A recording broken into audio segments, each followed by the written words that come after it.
Hey everyone, and welcome in. Today, we're diving deep into something that probably crossed your mind if you've ever bought a new place or even just had some serious renovations done. We're talking about your locks. It's funny how that kind of gets lost in the shuffle of everything else, right? You're busy picking out paint colors, maybe arguing over furniture arrangements, and the last thing you're thinking about is, huh, I wonder who else might have a key to this place. It's so true. And that's what we're really digging into today, those shiny new keys to your new home. Because as exciting as it is to settle into a brand new space, there's also this little part of your brain that might be wondering, okay, but how many other people have had access to this place before me? Right. It's not exactly something that keeps you up at night, usually. Hmm. But when you stop and actually think about it, from the construction crews to the real estate agents to the potential buyers who came through during open houses, that's a lot of hands touching those keys before they actually land in yours. And that's not even considering any subcontractors, delivery people, or even previous owners if it was like a quick flip or something. So we've got some fascinating excerpts for you today, including some real insider info from the lock mob.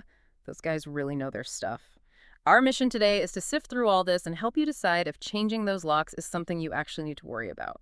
Because it's more common than you think for builders to use certain practices that, well, let's just say, might impact your home security more than you'd expect. Yeah, it's almost like there's this inherent mystery surrounding your keys. Yeah.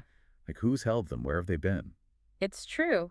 And one thing that really stood out to us, our friends at the Lock Mob brought it up, is this thing called keyed alike locks. Have you heard of this? I feel like this isn't something most people know about. You're right. It's definitely something that flies under the radar for a lot of homeowners. Basically, it means they install multiple homes with locks that can all be opened by the same key. And these keys, they're often labeled with things like KA1 or KA2, which stands for key to like. So you can move into your new place, all excited to meet the neighbors, and accidentally end up in their living room because your key works on their door too. Exactly. And look, it makes sense why builders do it during the construction phase. It's convenient, right? Contractors, subcontractors, everyone can get in and out without juggling a million different keys. Yeah, that makes sense. But the problem is when those locks aren't rekeyed before you, the actual homeowner, move in. Because imagine this. You've moved in, all unpacked, maybe even had that housewarming party.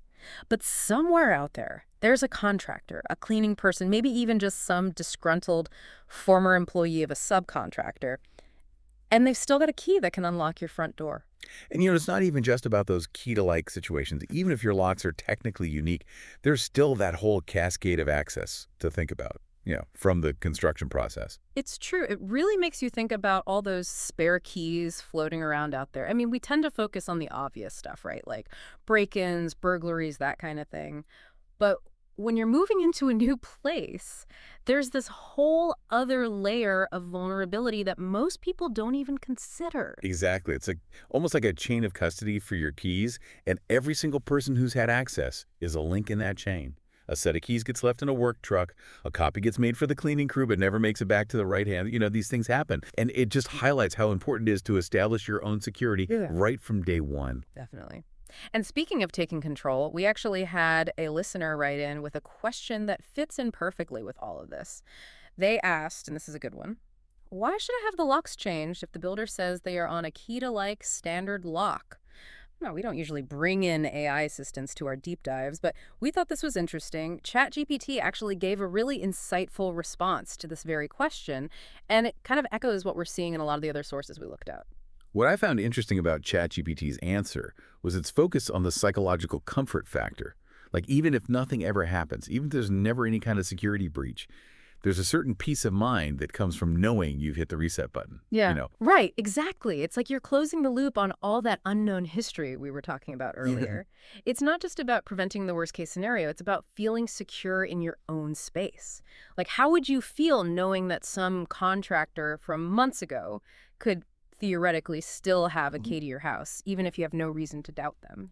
Yeah, it's about going from uncertainty to confidence when it comes to your home security. Exactly. So for anyone out there who's up to their eyeballs in moving boxes right now, or maybe still trying to pick the perfect paint color, let's bring this back to some practical advice. So if you've just moved into a brand new place, or maybe you did a big renovation, anything where they had to install new locks, taking that extra step to get those locks rekeyed, honestly, it's a small price to pay for the peace of mind. It really is.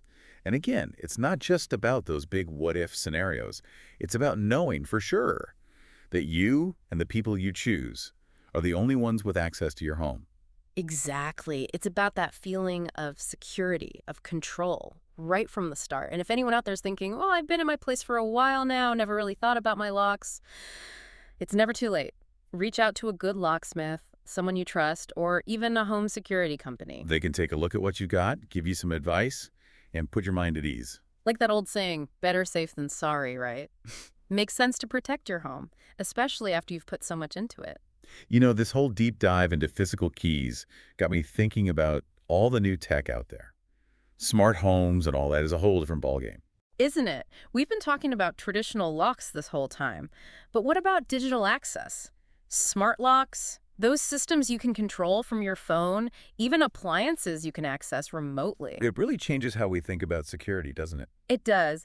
It's like we're moving from a world of physical barriers to one of digital fortresses. And figuring out how to navigate that is a whole other conversation. It really is. So as we wrap things up here today, we want to leave you with this. In a world of interconnected homes, smart devices, all of that, what does holding the keys even mean anymore? It's something to think about as we all try to stay safe and secure in this brave new world of home tech. Until next time, stay curious, everyone.